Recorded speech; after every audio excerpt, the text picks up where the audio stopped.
Oh, no sugar.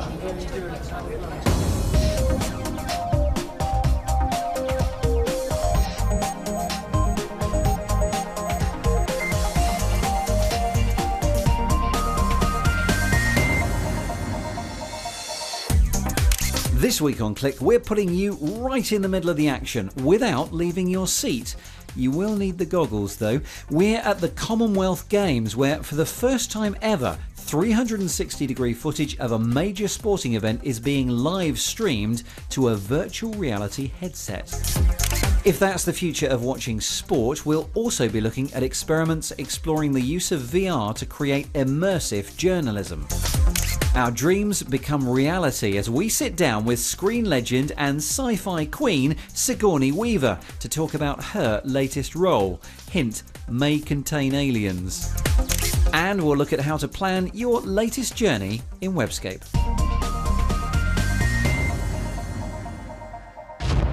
Welcome to Click, I'm Spencer Kelly, and welcome to the BBC's Broadcasting House in London.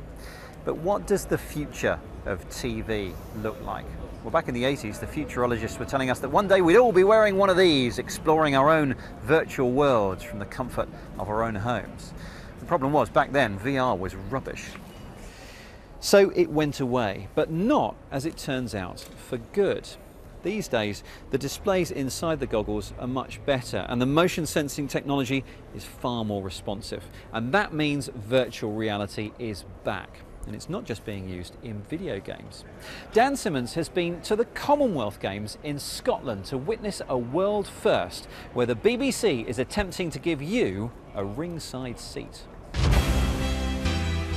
It's the biggest sporting event Scotland has ever hosted, and for those responsible for broadcasting the Commonwealth Games, the aim is not solely to show what's here, it's to make some lucky people feel that they are. Inside the Hydro Arena, camera operators have been practicing their own floor routines to ensure smooth coverage of the gymnastics. But Stephen from the BBC's R&D team is setting up a different kind of kit. He's capturing and then sending a live 360-degree video signal out of the arena. To capture it all, this camera has 7 lenses, 6 around the side and 1 on the top. Special software stitches together the 7 video feeds on the fly to create an image like this. And to capture the roars and cheers, a spatial audio microphone records the sound from all directions. The action in the Hydro is streamed live over the internet to the Science Centre, in this case just half a mile away. But, of course, theoretically, viewers could be anywhere with a stable internet connection. The camera's been deliberately positioned at head height to give viewers a realistic idea of what it would be like to attend the event. Now, they did think about putting the camera above the action or right in the middle of the floor, but they found that that made people feel a bit dizzy. So just how realistic will this be? Oh, I just heard the roar there. It's really cool. It's weird. That's amazing. Thanks, Ruth. This is where the magic happens. Creating the illusion that you're actually there are 2 screens inside the headset that show a small section of that 360-degree video. Motion sensors work out your head movements to show you what you'd be looking at, as if you were there. Now, we've seen surround vision cameras before, but getting the footage to the audiences live with minimal time lag, around 3 or 4 seconds, is the impressive part. There's a trade-off though. The engineers have found that the quality of the video needs to be reduced so it can be stitched together faster and sent across the net. So the picture isn't as sharp as we're used to. A problem exacerbated by the fact the screen is so close to our eyes. In future, higher powered processing and more bandwidth for each viewer could allow for more detail. For now, getting a smooth, reliable feed is more important. This is the first time that a major sporting event has been streamed live to a VR headset, something that could be an everyday reality in the future. We're sending the sound in a special format that lets us move that when you move your head, and that can really add to the experience, because you'll hear something that happens kind of over your shoulder and turn your head to look and see what's going on. So it's a really, people usually kind of just think of the video side of things, but the audio actually really adds to the experience. Look, you can see everything. We're running it in real time so that we can do this live broadcast. In order to do that, we have had to kind of reduce the quality slightly from what you can achieve with that camera. But we're also recording the raw footage off each of the cameras so that at a later date we can produce a higher quality output to use offline. Of course, with a lot of money going into this area from broadcasters and web streaming companies, it's not just sporting events that invite our virtual presence. The R&D guys have been playing elsewhere. In 3, 2, 1, cue. In the BBC newsroom, viewers can see their usual presenter, but also the remote-controlled cameras, and glimpse into the director's gallery backstage. And out in the field with reporters, literally, as part of BBC Two's Spring Watch. Could this be the future of nature programmes? Whether it's broadcasters or other big internet players, ultimately these steps are about putting the viewer where the action is and allowing them to take a look around just by moving their head. If viewers truly invest in its use, then these experiments today for the Commonwealth Games could be offered up for real in time for the next Olympic Games in just 2 years' time. Absolutely amazing. Dan Simmons experiencing the games in the round. And as well as sport, there are virtual reality experiments happening right now which could help us to experience real events that are normally only brought to us through newsrooms like this. And they can be quite extreme.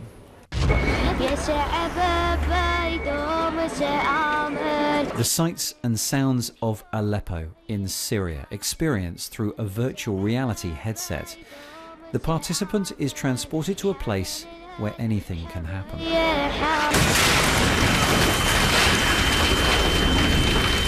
But this isn't a video game. Journalist and filmmaker Noni de la Peña specialises in creating virtual worlds based on real life.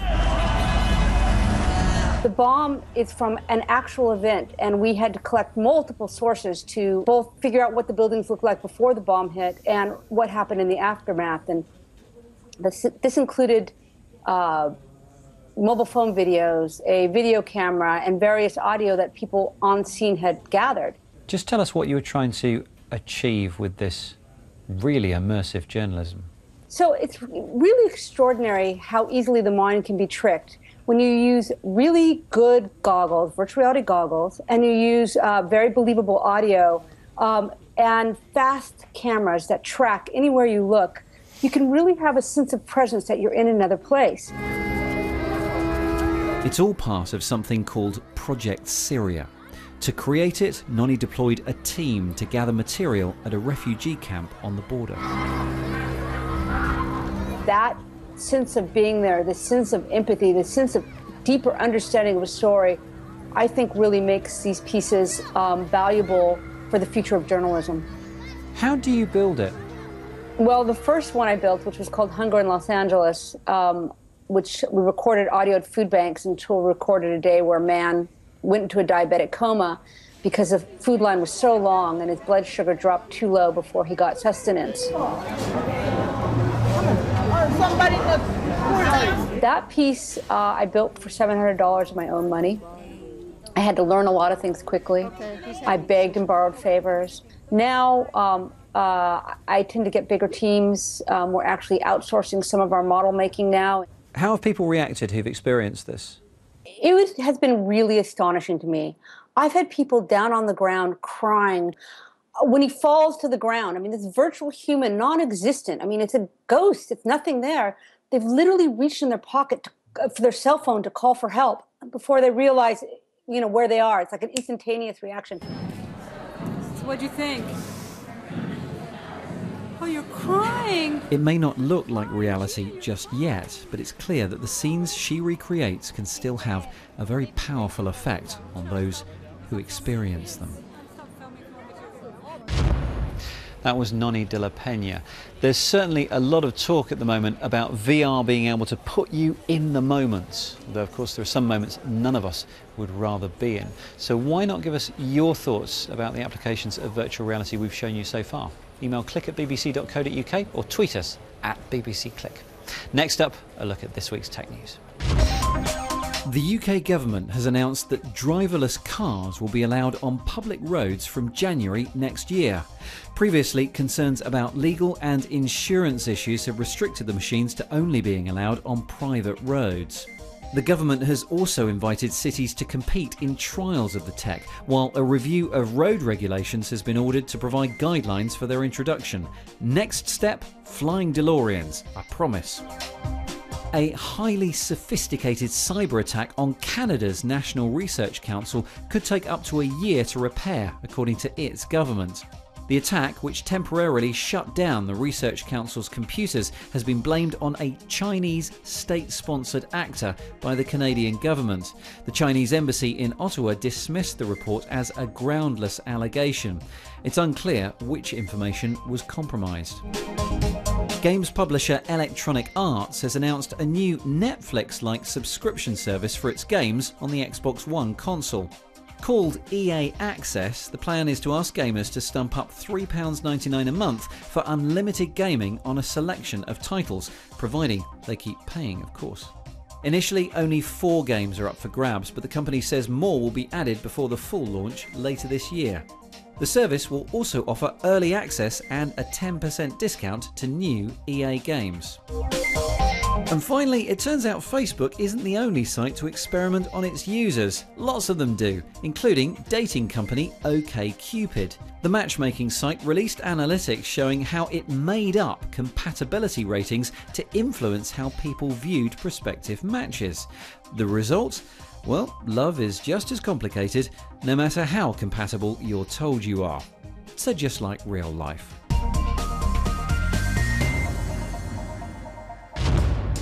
Now, last year we saw this, the Android-based Shield handheld console. Well, this week I got the chance to try out graphics chip guru Nvidia's latest stab at launching a handheld games machine. This time it's an Android tablet called the Shield Tablet. Now, as tabs go, it's got some pretty meaty guts. It's probably the most powerful Android tab around, boasting a new powerful K1 processor. It needs the processing grunt this chip provides, along with an optional games controller. Now, the Shield can play normal Android games, or it can play a range of older PC games which have been optimized for play on the K1 chipset. Finally, the Shield can stream and play games from a PC, as long as that PC is running a high-end Nvidia graphics card. Now, one of the questions you may be asking is, why would I want to take a perfectly good PC gaming experience that you can play on a nice big screen like this and transfer it to a much smaller screen, especially when these two devices still have to be quite close to each other, certainly on the same Wi-Fi network? Well, in truth, gaming PCs are great big towers, or they're hulking leviathans of a laptop like this one, so it might be that you don't want to carry it into the kitchen or the bedroom, for example. So in that case, I can understand why you'd want to play this on a smaller screen in bed instead, as long as you have an understanding other half, of course. The tablet can also be plugged into a TV, meaning it can play its own Android games on a much bigger screen than its own 8-inch display. Fans of sci-fi movies and TV shows are an incredibly loyal bunch. Just ask Sebastian here. Which means if you make a video game of their favourite movie and you don't get it right, they will not forgive you. And that's why the team behind the latest attempts to adapt the sci-fi franchise Alien really had its work cut out for it. Mark Cieslak has been finding out if anyone can hear him scream. I don't know if you can hear me. An abandoned space station. I think there's something here. Murderous paranoid androids. This isn't the answer. And the prospect of a close encounter which won't end well. Alien Isolation remixes the ingredients from the 1979 movie to create a first-person survival horror video game. Set 15 years after the events of the sci-fi classic Chiller, the player adopts the role of Amanda Ripley, the daughter of the movie's original heroine. And in a nod to the big screen incarnation of cinema's unfriendliest E.T., 2 bonus missions, which these exclusive shots reveal, reimagine key points from the film. Whatever it was big and... You sure took him into the air shaft? Disappeared into one of the cooling ducts. And the movie's cast have returned to lend their vocal talents to the game. Should never have landed on this damn bomb. Me and Parker, we told him that. Brett, over and out. Which is why I've come to New York to meet the actress who played the only surviving crew member of the commercial shipping vessel, the Nostromo. Sigourney Weaver returns to the role that made her famous, this time playing a virtual version of herself in 1979. Why return to the role of Ellen Ripley? The movie, you know, is still sort of means something to people. You know, I still meet people who are, you know, young people who are still discovering it for the first time. And I thought, you know, it's such a specific, cool, claustrophobic world that the idea of giving everybody the opportunity to come into that world and make some of those decisions and have that adventure, personally, I get it. I dig it. And I think it's very immersive and really scary, and also, in its odd way, very beautiful. As soon as I opened my mouth, it was Ripley's voice. And I really didn't, it was like she'd been sitting next to me for, these 35 years. And I guess if you played a part that many times, that they sort of become part of your DNA. So there she was, you know, and we had quite an interesting day. Alien is one of cinema's great horror movies. Do you think this video game can compete in terms of scaring the player? You know, in an odd way, I think they take the scare in a really new, visceral direction. I noticed when we did Avatar that people really hated leaving that world. I feel with this that after probably so many of the fans watching this movie so many times, that the opportunity to actually trade places with one of the characters and be in that world that has sort of haunted you for so long will be very satisfying. And I think I've only, you know, dabbled in video games, but I actually think they're a very interesting, creative new world. People who make games are discovering that there's a much bigger audience for games that's much more interested in content and in story and in subtlety of character and things like that, than just shoot 'em up.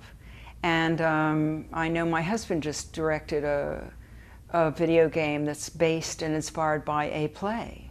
So I think there's a whole huge world that video games are heading into that I think will be fantastic for the audience. They'll be the stars of their own picture. And gamers will be able to find out if they have the stomach to star in their own version of this deep space scare 'em up when the title's released in October. Back here at Broadcasting House, this is Studio A, where the A stands for anything you want it to be. Because this is the virtual studio, and all of these green walls and the green floor can be replaced with any virtual set you fancy. Now, the cameras are fitted with these special markers, which means the system can track its exact position and then add that virtual set at the precise angle it needs to be viewed at. And I'll let you into a secret. Not only does this place double as a news studio, it's also the Webscape set. Talking of which, here she is, Kate Russell. You'd better not make a mess in there, Spencer. One of the things I love about virtual space is you can reinvent your own reality anytime you like. Take public transport, which we all love to complain about when it holds us up. But could you do any better than the city planners? Transit Mix lets you test out your mettle by creating your own complex network in whichever city you fancy. As you map out your lines and routes, the operating statistics and costs of each line will be shown in the control panel, eventually giving you an overall operating budget for your transit network.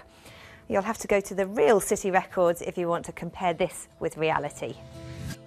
Some cities, like San Francisco, have existing networks already added, so you can choose to edit those routes and see if you can make the network run more efficiently. Once finished, save and share, preferably with your local planning department, so they can take some wisdom from your work.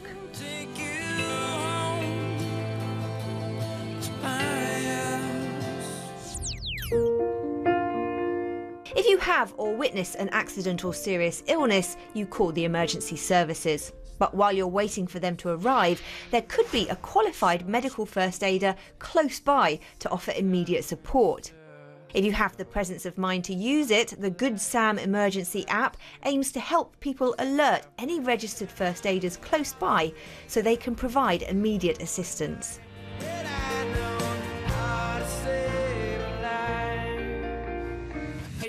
Another potential lifesaver I found this week is courtesy of the British Red Cross and YouTube gaming star Ali A.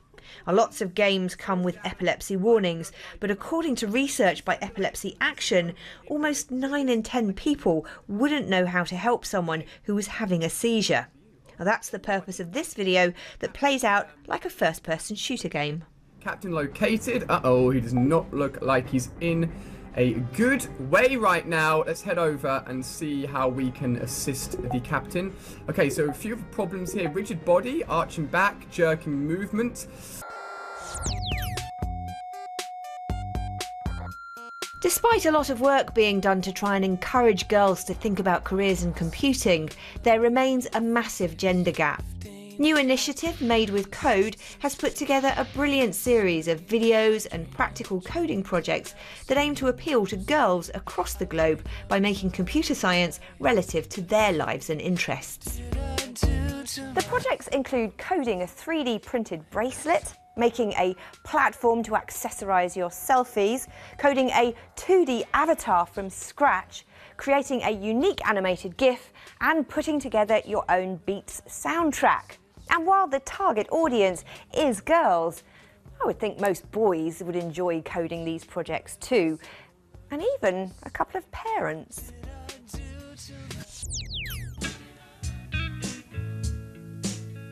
If you send messages within Facebook and don't use the dedicated Messenger app on mobile, you're about to have your hand forced, as the company is separating its chat service from the main platform.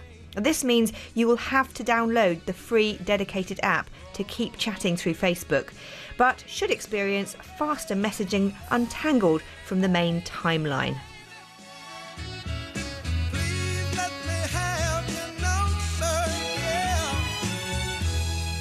Talking of talking, you can now download the first free app for iOS that encrypts voice calls, Signal Private Messenger.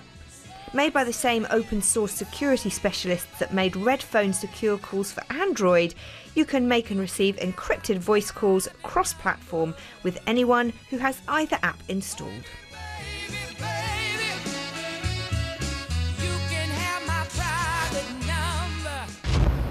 That's Kate Russell's Webscape. Your contributions to Webscape always gratefully received. You can email them to click@bbc.co.uk, tweet us at BBC Click. You'll find us on Google Plus and Facebook too. And for more from us, check out our website, bbc.co.uk/click. I'm afraid that's it for now though. Thank you very much for watching, and we will see you next time.